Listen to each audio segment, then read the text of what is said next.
నాడు హరినామస్మరణ వేడమని ప్రహ్లాదుని ఎన్నిసార్లు దండించినా హిరణ్యకశిపునికి ఫలితం దక్కనట్లే కాలజ్ఞాన పురుషుడైన వీరభోగ వసంతరాయల వారిని హింసించినా వారికి ఫలితం దక్కలేదు.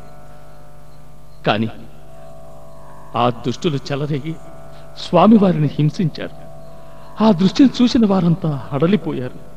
ఆ స్థితిలో స్వామివారు యోగనిద్రలో లీనమయ్యున్నారు.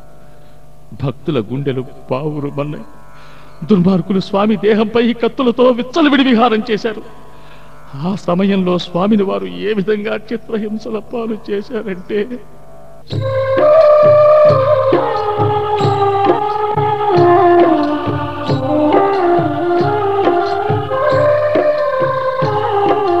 స్వామి మేనుపై అందిన చోట్ల తూట్లు కొడుతున్నారు.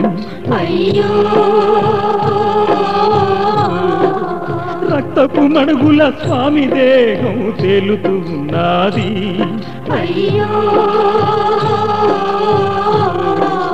భక్తుల గుండెలు గోడు గోడుమని విలపిస్తున్నాయి.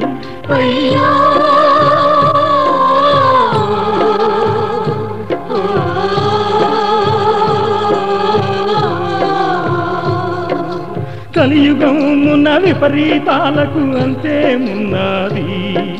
దుర్మార్గులకు దుష్ట శక్తులకు నిలయమైనది. బీభత్సానికి పుడమి తల్లి బావురుమన్నది.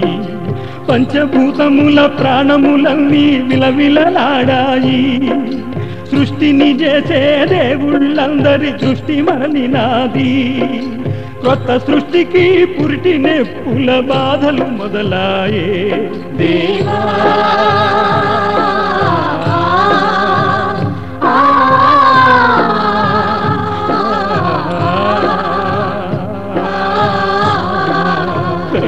జంతరిత